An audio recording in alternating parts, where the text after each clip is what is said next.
Hey guys, Sean Terry here, Flip2Freedom.com. Hope you're doing absolutely amazing. So, virtual wholesaling, that was the topic of discussion at my office here. I had investors fly in all across the country. I had about 20 of them for the first ever six-figure syndicate, and virtual wholesaling was the buzz. Not only how to generate leads, which we showed them exactly how to do nationally, but also too how to overcome these 5 major obstacles that arise when you virtual wholesale. So I've been wholesaling 17 years, primarily locally here in Phoenix, and we have systems and processes to do everything locally, and we crush, right?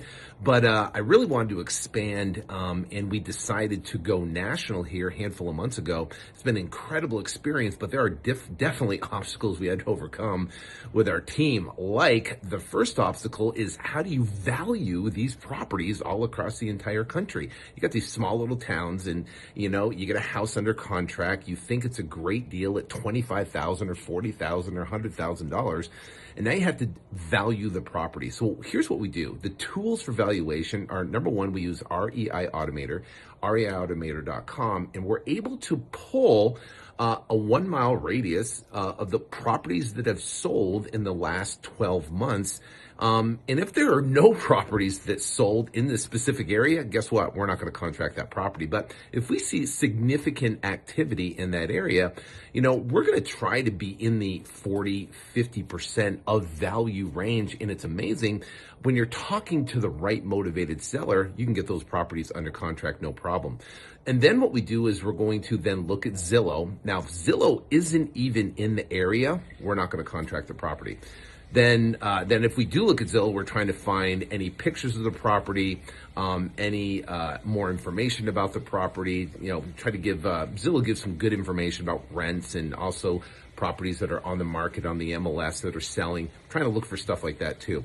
So now, also too, we look at Redfin. Redfin's not in a lot of different states, but we check that as well. So between those 3, we can get a good understanding of value, and we've got to be at 50 to 60% of value to make an offer on a property to potentially make it sellable. And across the country, when we don't have a whole huge buyers list, we're building that right now, but we want to have the best opportunity to sell it. So the next thing is now that you can value a property, you make an offer to a seller. How do you get this property under contract over the phone? Now, locally, we would set an appointment pretty much with every potential seller. We go on that appointment. We negotiate with the seller. We have what's called a 9-step seller conversion sequence. We get that property under contract on a local basis. Now, when you do virtually, right, that's a whole different scenario, because with virtually, you're just doing it over the phone. You have a limited time to build rapport with the seller. So what we do is we have essentially a process where we're going to deep dive, pull as much information out of the seller about the property, about the condition of the property, about the situation, why they want to sell. We're trying to find that magic problem of why they want to sell. So the first step is what we call the deep dive. We're diving in. And our intention now, that deep dive, is to build a level of rapport, but then also too, we want to get the first and the second asking price. Now, a seller says, hey, you say hey to a seller and you go, hey, what are you looking to get for the property? Well, I'm looking for get $100,000 for the property. Okay, great. Let's get into the property. Can you give me an idea of when the last time the roof was replaced? When the last time the heating and cooling system was updated or fixed or replaced? When was the last time the kitchen was remodeled? When was the last time the bathrooms were remodeled? So let me ask you, Mr. Seller, what do you think it would take to get this property to look like HGTV quality, where it's like Flip or Flop and they make the houses? What would it take, do you think, to get your property to look like that?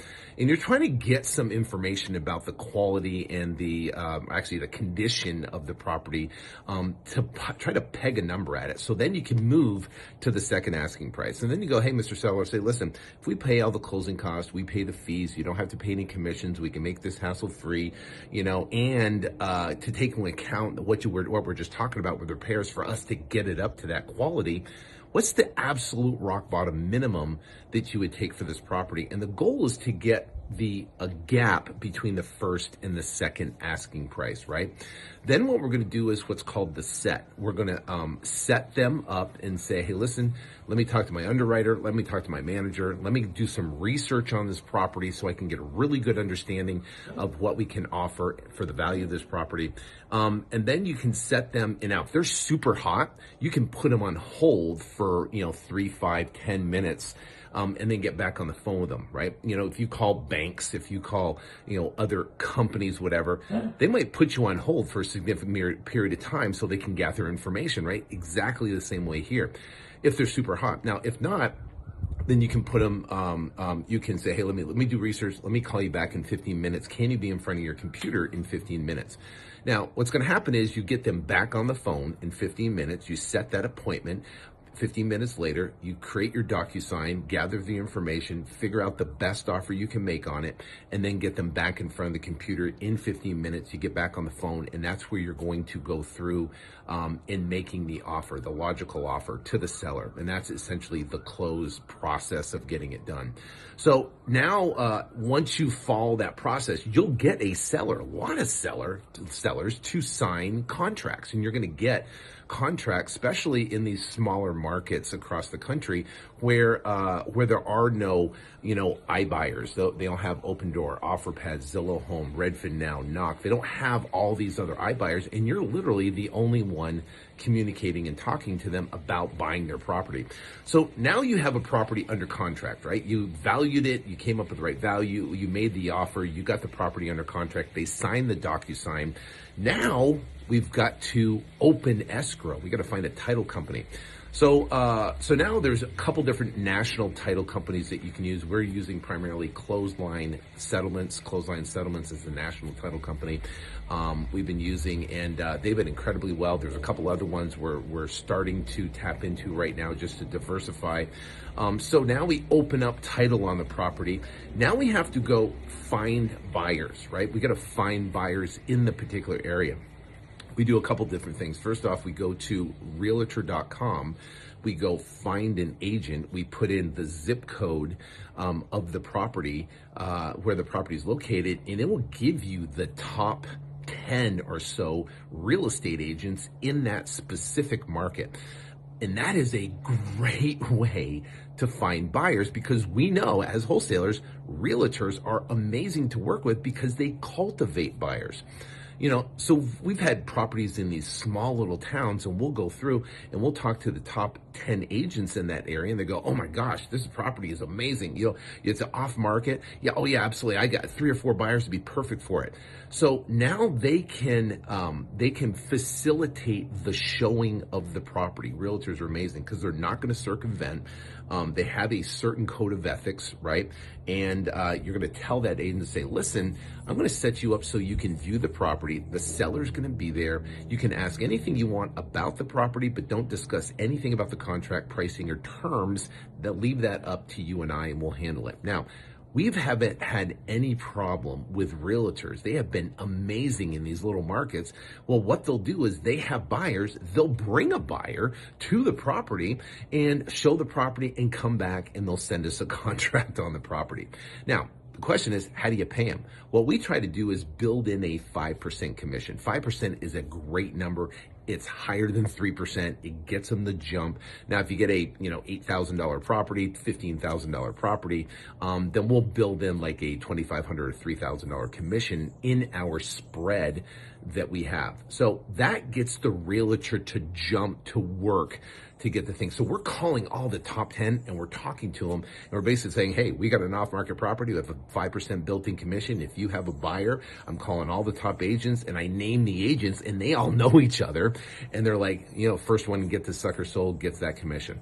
So now they're all competing against each other, rushing to go see the property so they can go get it, get that property sold. So now you're in escrow. You've talked to the agents, you brought the agents. If that doesn't work, we're going to skip trace all the buyers from REI Automator. We pull the list, skip trace it, and we're going to send a text out to all those buyers that purchase properties within that little town, and we're going to send it for the last year, and we're going to send them a text.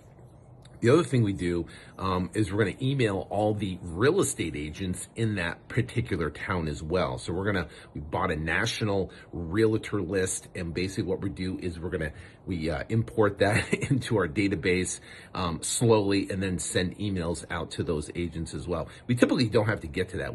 If we go through the realtor, we're going to get that property sold within that, with talking to that realtors, and that's been a great method to do it.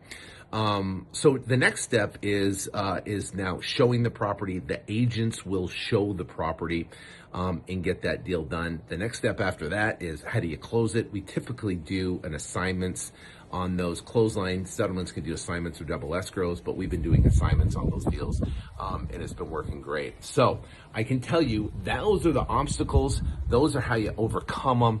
I can tell you, it's absolutely crushing.